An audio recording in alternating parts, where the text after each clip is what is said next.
Fan bases can be very toxic things. Welcome to WatchMojo.com, and today we're counting down our picks for the top 10 times a fan base went too far. I have no idea what you're talking about. Everything's status quo. Mr. Garibaldi, stop! Centauri took my world, my government, my title. They did not take my self-respect.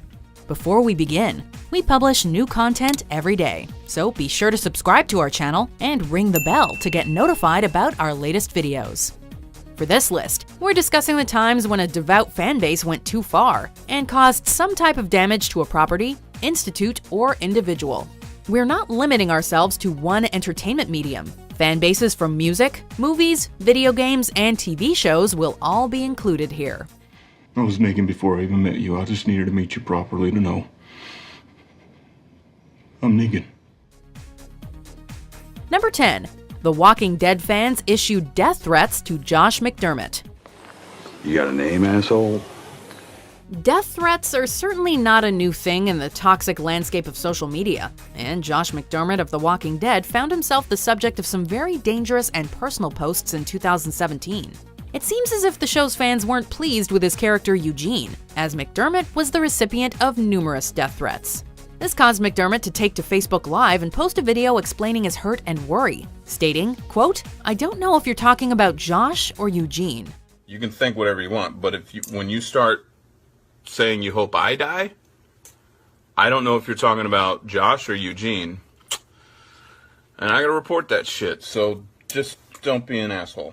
He subsequently deleted all of his social media accounts. Looks like trolls can be even worse than walkers. Number 9. Marvel fans harassed Joss Whedon on Twitter. Or what did he do that was so wrong to you? The first Avengers movie made $1.5 billion, and its sequel, Age of Ultron, came in at about $1.4 billion. It's no surprise that within the hundreds of millions of people who went to see these movies, there would be a few bad apples. Upon the release of Age of Ultron, Joss Whedon was bombarded with hostile social media posts, with most of them stemming from the perceived lower quality of the movie, and Whedon's supposed sexism regarding the treatment of Black Widow. Whedon quit social media shortly after Age of Ultron's release, and while he implied it was for personal reasons, many still believe he left due to the toxicity. But, like the man said, what doesn't kill you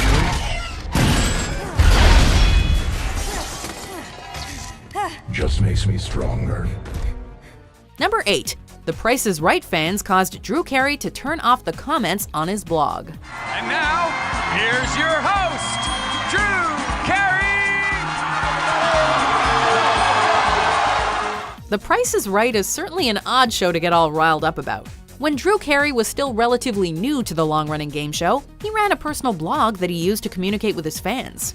However, Carey immediately noted the hostile readers and fans of his show, whom he called, quote, "people that are metaphorically out on the street with their pants down yelling at a telephone pole." He then shut down the comments on his blog after one reader called his coworker a, quote, "horrible, bigoted name." Talk about a not-so-warm welcome. Number 7. Batman fans had the Rotten Tomatoes comment section shut down. Ah, yes! I was wondering what would break first. Your spirit?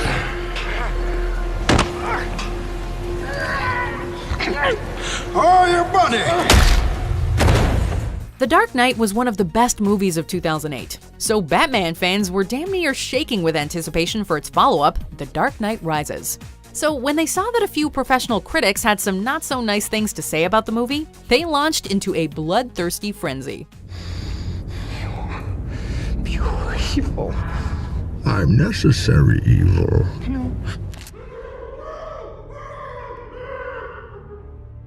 Various critics became the subjects of some extremely harsh statements and death threats, causing the reviews aggregate site Rotten Tomatoes to shut down its user comments.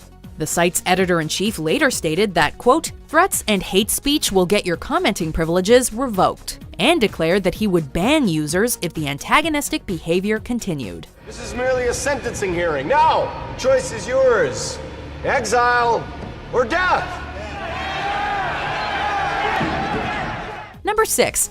Mythbusters fans caused the Mythbusters to leave the forum. Failure is always an option. And here we have fans of a show literally driving away the subjects of their devotion with their toxic behavior. How funny is that? Adam, Carrie, and Grant all posted in a dedicated Mythbusters fan forum, as they found it to be a good way to interact with their fans. However, said fans' behavior soon caused problems. Adam eventually left because he was receiving death threats over myth outcomes. Grant left because he was getting sick of the fans who apparently knew more than they did, and Carrie eventually got sick of the constant sexual comments and lustful behavior of her admirers. Request denied. Number 5. Babylon 5 fans issued death threats to its creator. It really is quite safe. I have set the machine so it can handle humans. Babylon 5 may not have the largest fan base, but it was certainly a devoted one. Unfortunately for the show's creator, J. Michael Straczynski, devoted fans are often the most easily frustrated. Straczynski was active on the show's fan forums throughout its original run, despite often being the subject of harassment.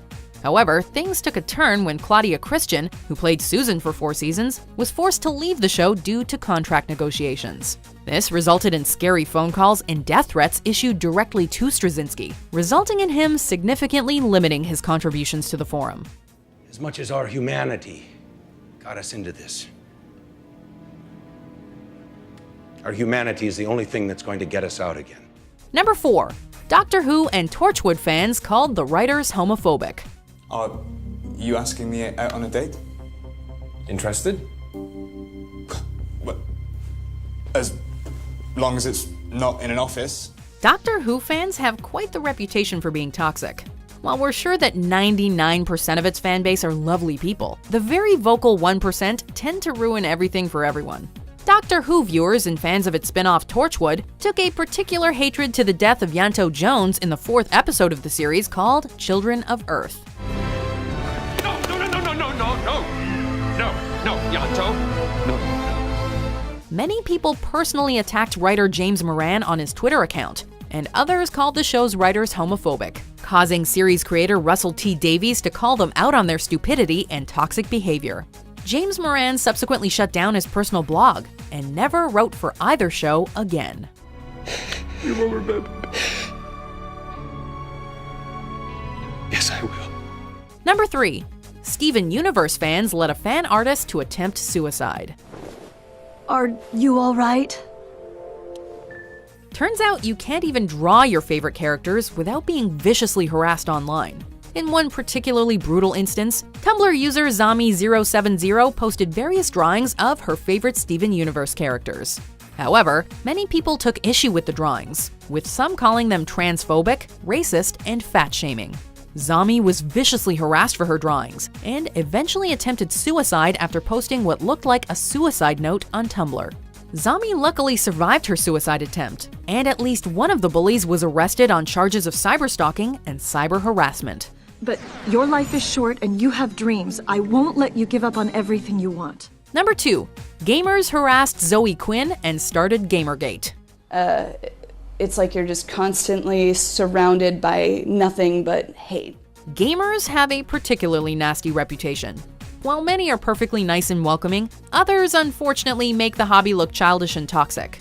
In August 2014, independent video game developer Zoe Quinn became the subject of a particularly nasty blog post by her ex-boyfriend.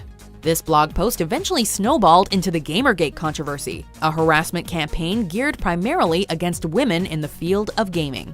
The campaign was filled with false accusations, doxing, and many personal rape and death threats towards various women. It's terrorism on women in this industry. It's scaring every single one of us. Before we unveil our number 1 pick, here are some dishonorable mentions. And owner Francis Padilla says a few have been flinging pizzas. Some people have tried and missed. Some people have gotten them on there. If you're gonna be a jerk, stay the hell away. He was the one who Snow truly loved before the tragedy. Want me to kill him, Your Majesty? Save you both the trouble? Let him speak.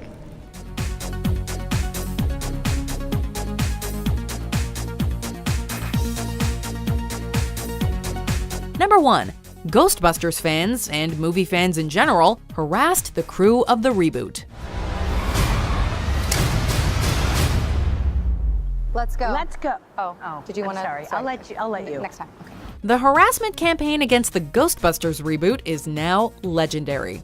The internet went into an immediate frenzy upon hearing that the reboot would contain an all-female cast, and countless misogynistic posts cropped up on social media. The trailers were then bombarded with downvotes, with many blaming it on a combination of sexism, racism, and fans holding a little too hard onto nostalgia. When the movie was released, some of its cast, particularly Leslie Jones, were the subject of hate-filled racist and sexist comments, prompting Jones to leave Twitter and Paul Feig to publicly call out the attackers. Do you agree with our picks? Check out these other great clips from WatchMojo, and be sure to subscribe and ring the bell to be notified about our latest videos.